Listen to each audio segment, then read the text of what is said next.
Hi అండి, నమస్తే. Welcome to political noise makers. నేను మీ కృష్ణవేణి. సో ఈరోజు మనం ఎక్కడున్నామంటే నిజాంపేటలో ఉన్నామండి. నిజాంపేట కార్పొరేషన్ బీఆర్ఎస్ పార్టీ అధ్యక్షులు వాకలపూడి రంగరాయ ప్రసాద్ గారితో పాటు మనం ఉన్నాము. మరి ఆయన అంటే పాలిటిక్స్లోనే కాదు, ఇంకా మనకి తెలియని ఎన్నో కోణాలు ఉన్నాయి. ఆయన గురించి మరింత తెలుసుకునే ప్రయత్నం చేద్దాము. నమస్తే సార్, నమస్కారం. ఎలా ఉన్నారు? బాగున్నా. హ్యాపీ అండి, మిమ్మల్ని చూడడం, మిమ్మల్ని కలవడం చాలా హ్యాపీగా ఉంది. సో రంగరాయ ప్రసాద్ గారు, పవర్ఫుల్ టైటిల్లా ఉంది మీ పేరే. సో ప్రతి రంగంలో కూడా మీకు ఇప్పటి వరకు ఫెయిల్యూర్ అనేది లేదు, లేదు. నేను విన్నంత వరకు. అండ్ మనం ముందుగా అంటే మిమ్మల్ని ఒక పొలిటీషియన్గా కలిసాను కాబట్టి మీ రాజకీయ ప్రస్థానం ఎలా జరిగింది అనే దాని గురించి చెప్పండి. చిన్నప్పటి నుంచి నేను ఎన్టీఆర్ అభిమానిగా ఉండేవాడిని. అట్లా ఆయన రాజకీయంలో జాయిన్ అయినప్పుడు నేను ఆర్మీలో ఉన్నాను. ఓకే. ఆయన పార్టీ స్థాపించాను. సో ఆర్మీ నుంచి 2002లో వచ్చేసి ఇక్కడ వచ్చిన వెంటనే తెలుగుదేశంలో జాయిన్ అయ్యాను. ఓకే. అట్లా ప్రజాసేవ చేయాలనే కోరికతో తెలుగుదేశంలో జాయిన్ అయ్యాను. సో రాజకీయాల్లోకి రాకముందు మీరు ఆర్మీలో ఉన్నారు. ఆర్మీలో. ఆర్మీ అంటే అసలు ఒక చాలా టఫెస్ట్ కదండి. ఆ వాతావరణం కానీ, అక్కడ ఉండే పద్ధతులు కానీ, జనరల్గా రోజు మనం వాకింగ్ చేయాలనుకుంటున్నాము, ఫిట్నెస్ మెయింటైన్ చేయాలనుకుంటాము, కానీ ఆర్మీ వాళ్ళకే సాధ్యమవుతుంది అంటారు చాలామంది. అంటే అంత డెడికేటెడ్గా ఉంటారు. సో అందుకనేనా మీరు ఇంత ఫిట్నెస్గా ఉన్నారు ఆర్మీలో ఉండడం వల్లేనా? డెఫినెట్గా అదొక హ్యాబిట్గా ఉండిపోతుంది. ఏం చేస్తారు సార్? అంటే మార్నింగ్ నుంచి మీ రొటీన్ ఎలా స్టార్ట్ అవుతుంది sir? Morning 5:06 to 7, 5:30 to 6 walking exercise చేస్తాము. 8:30 వరకు ఉంటాం. 8:30కి ఆఫీస్ చేస్తాం. సైట్లో బిజినెస్ కూడా చేస్తాం కాబట్టి అన్నీ చూసుకుని, ఓకే. ఇక పొలిటికల్లో కూడా ఎవరికి ఏమి ఇబ్బంది ఉంటే అన్నీ చూసుకుంటాం. సో ఆర్మీ నుంచి వచ్చిన తర్వాత బిజినెస్ అంటే కన్స్ట్రక్షన్కి సంబంధించి రియల్ ఎస్టేట్ బిజినెస్ చేశారు. అక్కడ బాగుందనిపించిందా, ఇక్కడ బాగుందనిపించిందా మీకు? ఇక్కడ ఆర్మీ బాగుందా లేదంటే? ఆర్మీ డెఫినెట్గా ఒక ఒక డిసిప్లైన్గా ఉంటుంది కాబట్టి అదే బాగుంటుంది. కానీ సోషల్ లైఫ్ నుంచి దూరంగా ఉంటాం. రిస్ట్రిక్టెడ్ మూమెంట్ ఉంటుంది. దేశ సేవ చేయాలనే కోరుకున్న వాళ్ళు మాత్రమే మనం వెళ్ళగలుగుతాం. మాకు చిన్నప్పటి నుంచి ఆ అంబిషన్ దేశ సేవ అట్లా ఉండడం బట్టి వెళ్ళినాము. 17 years చేసాము. ఓకే. అసలు ఆర్మీలో ఉన్న వ్యక్తితో మాట్లాడుతున్నాము అంటే మీరు అక్కడ దేశ సేవ కోసం శ్రమించి వచ్చారు కాబట్టి మాకు చాలా హ్యాపీగా ఉంటుంది. ఆర్మీ నుంచి వచ్చేయడానికి కారణం ఏంటి సార్? మా మదర్ కొంచెం అనారోగ్యం ఉండడం, ఇక పిల్లలు కూడా చదువుకోవాల్సిన టైం వచ్చేయడం, ఇవన్నీ ఇక్కడ మెయింటైన్ చేయడం కష్టంగా ఉంది ఇక్కడ లోకల్. సో మనం ప్రీమేచర్ అప్లై చేసి వచ్చేసాం. ఇష్టం లేకుండా బాధ్యతల కోసం అని వచ్చేసారు అనమాట. ఓకే. రియల్ ఎస్టేట్ రంగంలో మీరు అంటే ఆకృతి ఇన్ఫ్రా అండ్ కన్స్ట్రక్షన్స్ అంటే మంచి పేరుంది. సో ఈ స్థాయికి తేవడానికి ఎంత శ్రమించారు సార్? అదే వచ్చిన తర్వాత మళ్ళా జీవనోపాధి ఎట్లా ఏం చేయాలని ఆలోచనప్పుడు కొంతమంది ఫ్రెండ్స్తో కలిసి ఈ ఆకృతి కన్స్ట్రక్షన్ అండ్ డెవలపర్స్ స్టార్ట్ చేయడం జరిగింది. ఓకే. అది దినదినాభివృద్ధి చెందుతూ ఇప్పుడు ఈ స్థాయిలో ఉంది. ఓకే. కొంతమంది పార్ట్నర్స్ వెళ్ళిపోయినప్పటికీ ఇప్పుడు మా పిల్లలు కూడా అదే చూస్తున్నారు కాబట్టి మంచిగానే వ్యాపారం బాగా. ఓకే. సో ఇక రాజకీయాల్లోకి వచ్చేస్తే మీ అబ్బాయి కూడా కార్పొరేటర్గా చేశారు. ఆయన గెలుపుకి మీ కృషి ఉందా? తప్పకుండా ఉంటుంది. ఓకే. 5 సంవత్సరాల పాటు అంటే 5 సంవత్సరాల పాటు చేశారు. మీ డివిజన్లో మీరు గుర్తించిన సమస్యలు అంటే ఏం చెప్తారు? సమస్యలు చాలా ఉంటాయి, కానీ ఆ డివిజన్లో ఒక గవర్నమెంట్ ల్యాండ్ ఉండే 3 ఎకరాలు. అది ఆ కాలనీకి నేను అసోసియేషన్ ప్రెసిడెంట్గా కూడా ఉన్నాను. మేము ఎన్నో రోజుల నుంచి అది ఆ గవర్నమెంట్ ల్యాండ్ పార్క్ ఇవ్వాలని పోరాడుతూ ఉన్నాము. అది సాధ్యం కాలేదు అప్పటి వరకు. ఎప్పుడైతే మా అబ్బాయి రవికిరణ్ కార్పొరేటర్ అయ్యాడో, ఆయన అఫీషియల్గా ఆయనకి ఒక హోదా రావడంతో ఆయన లెటర్ హెడ్ మీద కలెక్టర్ దగ్గరికి వెళ్ళడం కానీ, సెక్రటేరియట్కి వెళ్ళడం కానీ, ఎక్కడ ఎంఆర్ఓ దగ్గర ఎక్కడికి వెళ్ళడంతో అది పని సాకారం అయింది. కోర్టులో కూడా మేము ఇన్ఫ్లీడ్ అయ్యి ఆ 3 ఎకరాలు 2.5 ఎకరాలు మిగిలింది. ఆ 2.5 ఎకరాలు కోర్టులో నెగ్గి గవర్నమెంట్ నుంచి అంటే ప్రైవేట్ వ్యక్తుల నుంచి విడిపించి గవర్నమెంట్కి చెందేలాగా చేసాం మేమే. ఓకే. అంటే చేసి గవర్నమెంట్ నుంచి తీసుకుని అది పార్క్ డెవలప్మెంట్ చేసాం. ఓకే. రీసెంట్‌గా ఒక పార్క్ ఓపెన్ అయింది అదేనా? కేటీఆర్ పార్క్ అని. కేటీఆర్ పార్క్. ఓకే. ఓకే. దీనికి పెద్ద చరిత్ర చెప్తారు. చాలా అది చరిత్ర. దాని వెనకాల మీ కృషి కూడా ఉందన్నమాట. ఓకే. So happy sir. నిజంగా అంటే ప్రతి డివిజన్‌లో అసలు ప్రతి కొంతమంది ప్రజలు ఉన్న ఏరియాలో పార్క్ అనేది ఉంటే వాళ్ళకి కొంచెం ఒక శారీరకంగా, మానసికంగా చాలా స్ట్రాంగ్‌గా ఉంటారు. కాబట్టి మీరు మంచి పనిలో భాగస్వాములయ్యారనమాట. సో రాజకీయాల్లోకి వచ్చి ఏం చేయాలనుకుంటున్నారు? రాజకీయాలు జనరల్గా నాకు ఒక ఫ్యాషనే. హ్మ్. చిన్నప్పటి నుంచి కూడా నేను చదివింది కదా పాలిటిక్స్, పబ్లిక్ అడ్మినిస్ట్రేషన్, సోషియాలజీ చదివినాను గ్రాడ్యుయేషన్లో. హ్మ్. సో నాకు రాజకీయం అన్నది ఒక ఫ్యాషన్ మాత్రమే. ఓకే. దానికి ప్రజాసేవ చేయడమే ముఖ్య ధ్యేయంగా రాజకీయాల్లో ఉన్నాను.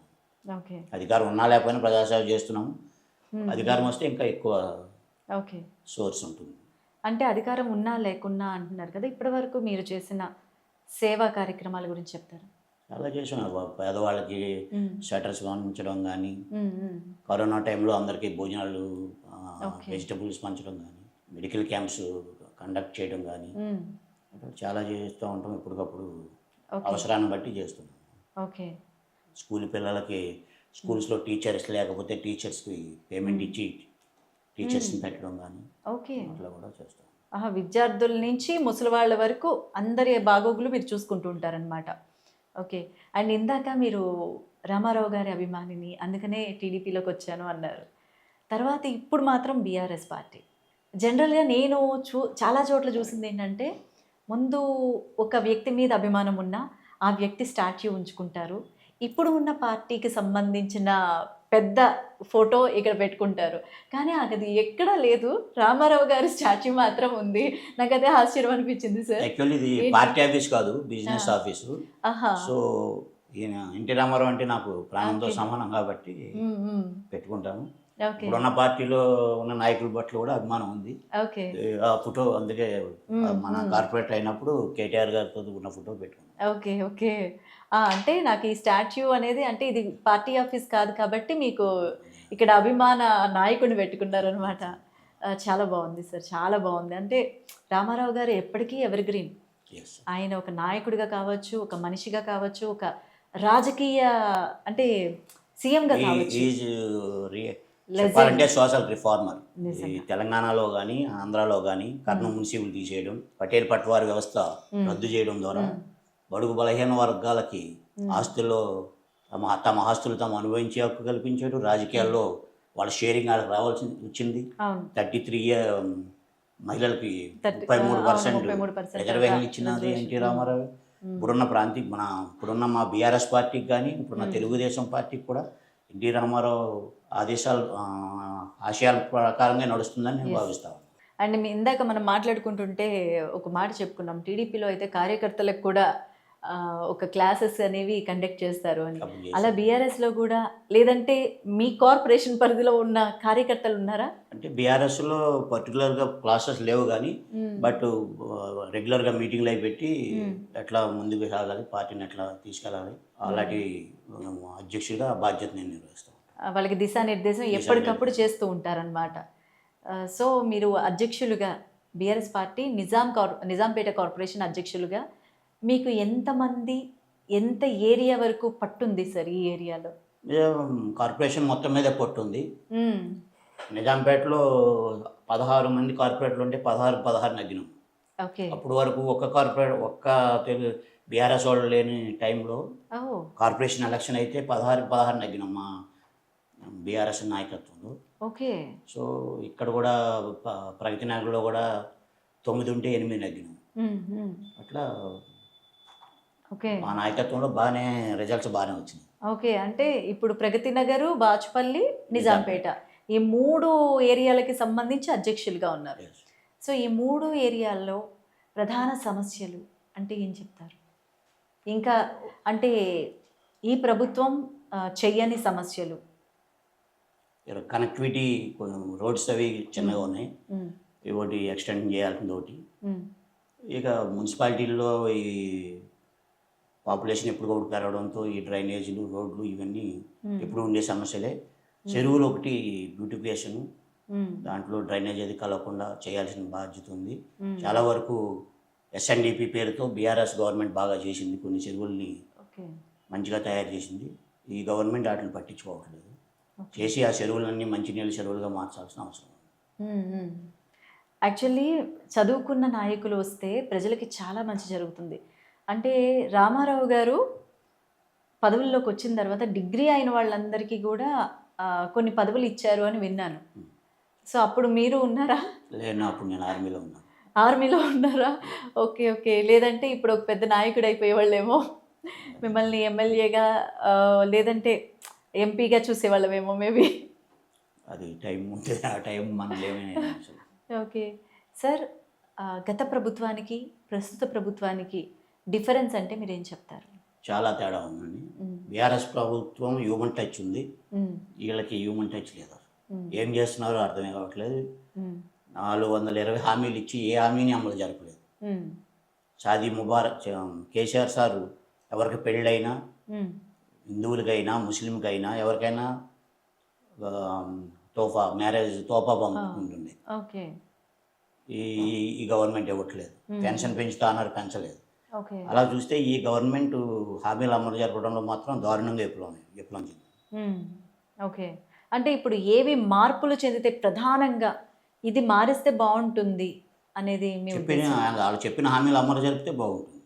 420 హామీలు, 420 హామీలు, 6 వాగ్దానాలు చాలా ఉన్నాయి. అవన్నీ చెప్పింది చెప్పినట్టుగా చేస్తే చాలా బాగుంటుంది. ప్రజలు అదే నమ్మి ఓట్లు వేశారుగా. ఇంకొక మాట కూడా అంటూ ఉంటారు సీఎం గారు, గత ప్రభుత్వంలో అప్పులు చేసేయడం వల్లే ఖజానా ఖాళీ అయిపోయింది, అందుకనే నగర అభివృద్ధి జరగట్లేదు, తెలంగాణ అభివృద్ధి జరగట్లేదు, వార్డులో అభివృద్ధి జరగట్లేదు అనేది అంటున్నారు. నిజంగా అంత అప్పులు చేశారా? అసలు అప్పులు అభివృద్ధి కోసం చేస్తే ఏం పొరపాటు లేదు. ఇవాళ భారతదేశం కానీ పక్కన ఉన్న రాష్ట్రాలు కానీ అన్ని రాష్ట్రాలు అప్పులు చేసి ప్రోగ్రెసివ్ పనుల కోసం పెట్టి దాని నుంచి మళ్ళా ఆర్థికంగా అభివృద్ధి చెందే అవకాశం ఉంది. ఇప్పుడు మీరు ఒక ఇంటర్నేషనల్ ఎయిర్పోర్ట్ కట్టాలంటే అప్పు చేయాలి, మళ్ళీ దాని నుంచి ఆదాయం తీయాలి, ట్యాక్స్లు అవి వస్తే గవర్నమెంట్కి ఆదాయం వస్తుంది. అప్పులు ఎందుకు చేసామన్నది ముఖ్యం.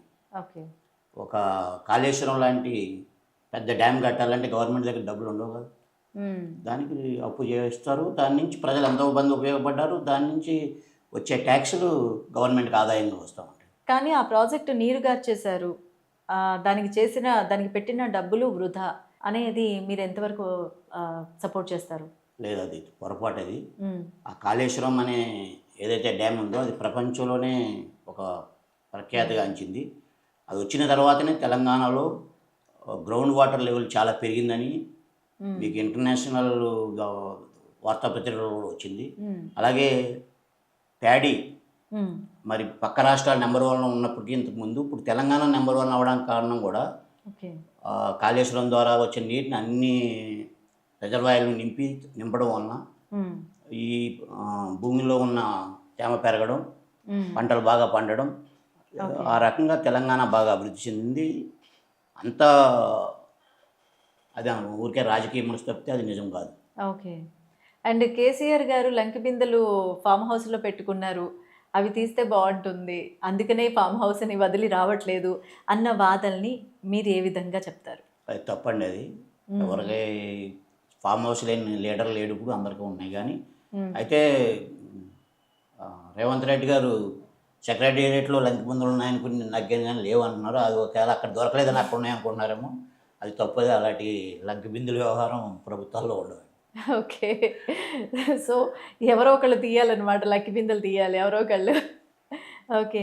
అండ్ నెక్స్ట్ ఎలక్షన్స్లో కార్పొరేటర్గా పోటీ చేయబోతున్నారా? ప్రభుత్వం పార్టీ ఆదేశిస్తే తప్పకుండా కంటెస్ట్ చేయాలని కోరుకుంటున్నాను. ఓకే. మీరు ప్రధానంగా మార్చే ఇదేంటి అంటే ఇక్కడ మెయిన్గా ఇది మారిస్తే బాగుంటుంది, నా వార్డు బాగుంటుంది, కార్పొరేటర్గా గెలిస్తే నేను ఇది చేస్తాను అన్న సమస్య ఏంటండి? అదే చెరువుల్లో ఒకటి శుద్ధి చేసి చెరువులన్నీ మంచినీళ్ళు చెరువులుగా మార్చాల్సిన అవసరం ఉంది. ఇక రోడ్లు డ్రైనేజీలు అన్నిటిని చేయాల్సిన అవసరం ఉంటుంది. ఓల్డ్ ఏజ్ పీపుల్ని వాళ్ళని జాగ్రత్తగా చూసుకోవాలి. వాళ్ళకి అవసరమైతే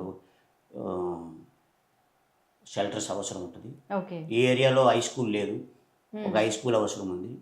హాస్పిటల్ కట్టలేదు మొన్న ఈ కార్పొరేషన్ ఇప్పటి వరకు. ఓకే. ఈ కార్పొరేషన్ ఏరియాలో ఒక హాస్పిటల్ కూడా అవసరం ఉంటుంది. ఇలాంటివన్నీ వాటి మీద ఫోకస్ చేస్తాము. మేనిఫెస్టో రిలీజ్ చేసి ఎలక్షన్కి వెళ్తాం కదా. ఓకే. సో చాలా హామీలు ఉంటాయన్నమాట. అంటే యూస్ఫుల్ హామీలు ఈ వార్డు ప్రజలకి అభివృద్ధికి అండ్ వార్డు అభివృద్ధికి ప్లస్ ప్రజల అభివృద్ధికి కావాల్సిన మౌలిక సదుపాయాలన్నీ కూడా మీ మేనిఫెస్టోలో ఉండబోతున్నాయి అన్నమాట. Yes. అండ్ ఇందాక వచ్చేటప్పుడు చూశాను వెనకాల పెద్ద సరస్సులాగా ఉంది, చాలా బ్యూటిఫుల్గా ఉంది. అదంతా గుర్రపు డెక్క, అవునా? చెరువు అది. మ్మ్. అది దాని మీద గుర్రపు డెక్క ఉంది. అట్లా అది ఉండడం వల్ల చాలా ఉండడం వల్ల మ్మ్. దోమలు ఎక్కువ వస్తాయి, దాన్ని తీసేయాలి. Actually okay. మరి ప్రస్తుతం ఏం చేయట్లేదంటారా? ఏం చేయట్లేదు. మ్మ్. అందులో ఈ కార్పొరేషన్ నుంచి జిహెచ్ఎంసీకి వెళ్ళడం వలన కూడా కొన్ని పనులు డిలే అవుతుంది. ఓకే. సో మనం వెనక్కి కూడా వెళ్ళి చూద్దాము. అంటే నా కింద సీనరీ మాలాంటి వాళ్ళకి ఏంటంటే వచ్చి పోయే వాళ్ళకి అటు ఇటు తిరిగే వాళ్ళకి వావ్ బ్యూటిఫుల్ సీనరీ చూడడానికి అనుకుంటాం. బాగుంది, ఎస్. చూడడానికి బాగుంది, కానీ అది డేంజర్ అట్లా ఉంది. కానీ దానిలో అంత సమస్య ఉందన్నమాట. సో అది కూడా మనం ఫోకస్ చేద్దాం సార్. సార్ ఇప్పుడు మీరు నెక్స్ట్ కార్పొరేటర్గా గెలిస్తే కనుక మీరు మేనిఫెస్టో ఏంటి అనేది చెప్పారు. ఒక పొలిటికల్ నాయకుడిగా, పొలిటికల్ లీడర్గా మీరు అధ్యక్షులుగా ఉన్నారు కాబట్టి మీకు రకరకాల భావోద్వేగాలు ఉంటాయి. సో వాటిని ఎలా కంట్రోల్ చేసుకుంటారు సార్? ఒక్కొక్కసారి కోపం వస్తుంది, ఒక్కొక్కసారి అంటే ఇంట్లో రకరకాల ప్రెషర్స్ ఉంటాయి, లేదంటే మీ బిజినెస్లో ప్రెషర్స్ ఉండొచ్చు, అవి పీపుల్ దగ్గర చూపించకూడదు. సో వాటిని ఎలా మేనేజ్ చేస్తారు? ఇది జస్ట్ నార్మల్గా అడుగుతున్న క్వశ్చన్. తప్పదే ఇక ఎప్పుడు మనం ఏ పాత్రలో ఉంటే ఆ పాత్రే పోషించాలి. బిజినెస్ మ్యాన్గా అవసరం ఉన్నప్పుడు బిజినెస్ మ్యాన్గా ఉండాలి. పొలిటికల్ ఉన్నప్పుడు మన దగ్గరికి వచ్చేవాళ్ళు తప్పకుండా ఏదో ఇబ్బంది ఉంటేనో బాధ ఉంటేనో వస్తారు కాబట్టి వాళ్ళని తెలుసుకుని వాటిని పరిష్కరించే ప్రయత్నం చేయాల్సింది. వాళ్ళ మీద కోప్పడి వెనక పంపే మనం పొలిటీషియన్ ఎందుకు అవుతాం కాదు కదా. డెఫినెట్గా ఎవరు వచ్చినా వాళ్ళ సమస్యలు విని వాటిని పరిష్కరించే ప్రయత్నం చేస్తాం. ఓకే. రంగరాయ సేన ఎంతమంది ఉంటారు సార్? చాలామంది ఉన్నారు. అవునా? వేళ్ల మీద లెక్క పెట్టలేని అంతమంది ఉన్నారా? కార్యకర్తలు చాలామంది ఉన్నారు ఇక్కడ నిజాంపేటలో. ఈ ఏరియాలో బీఆర్ఎస్ పార్టీ చాలా బలంగా ఉంది. ఓకే. నిజాంపేటలో బీఆర్ఎస్ పార్టీ బలంగా ఉంది. ఓకే.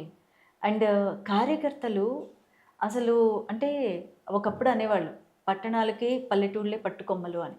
అలాగా ఒక పార్టీ ఎదగాలి, ఒక పార్టీ ఒక సుస్థిర స్థానం సంపాదించుకోవాలి, ఒక పీఠం కైవసం చేసుకోవాలి అంటే కార్యకర్తలు చాలా కీలకం. సో కార్యకర్తలకి ఎలాంటి సమస్యలు ఉంటాయి? మీ దగ్గరికి వచ్చే కార్యకర్తలకు ఎలాంటి సమస్యలతో వస్తూ ఉంటారు? మీరు ఎలాంటివి పరిష్కరిస్తూ ఉంటారు సార్? మీరు అబ్జర్వ్ చేస్తారు. కార్యకర్తలు మామూలుగా పార్టీ అభిమానంతో చాలామంది కార్యకర్తలు ఉంటారు. కొంచెం బలహీనమైన కార్యకర్తలు ఉంటే వాళ్ళకి వాళ్ళ పిల్లల చదువులకని అలాంటి సమస్యలు ఉంటాయి. ఆరోగ్య విషయాల్లో అవి వీలైనంత వరకు మేము మా స్థాయిలో మేము పరిష్కరిస్తాం. మాతో కాకపోతే ఎమ్మెల్యే గారితో చేపించి వాళ్ళకి పరిష్కారాన్ని చూపిస్తాం. అదే చాలామంది అనుకుంటూ ఉంటారు పార్టీలో తిరుగుతారు, పిల్లల్ని వదిలేసి బాధ్యతల్ని వదిలేసి అంటారు. సో ఆ బాధ్యతలు ఎలా అవుతాయి అనేది ఎవరికి అర్థం కాదు అసలు. సో పార్టీ అనేది చూసుకుంటుందన్నమాట. చూసుకుంటాం, కొంతవరకు చూసుకుంటుంది, కొంతవరకు వాళ్ళు చూసుకోవాల్సిందే. ఓకే. సో ఇలాగ ప్రతి దాని మీద కూడా మీకు మంచి గ్రిప్ ఉంది. సో త్వరలో జరగబోయే ఎలక్షన్స్లో మీరు నిలబడాలని, పార్టీ అధిష్టానం ఆదేశాల మేరకు మీరు నిలబడాలని, సక్సెస్ అవ్వాలని, గెలవాలని మనస్ఫూర్తిగా కోరుకుంటున్నాం సార్. అండ్ మనం వెనకాల కూడా ఒకసారి ఫోకస్ పెడదాము. అసలు ఇక్కడ ఉండే ఏరియా అయితే వస్తున్నప్పుడు చాలా పొల్యూటెడ్ ఏరియాగా అనిపించింది వస్తున్నప్పుడు. తర్వాత వెనకాల సీనరీ కనిపించింది. ఒకసారి అక్కడికి కూడా వెళ్ళి మాట్లాడే ప్రయత్నం చేద్దాము. Thank you.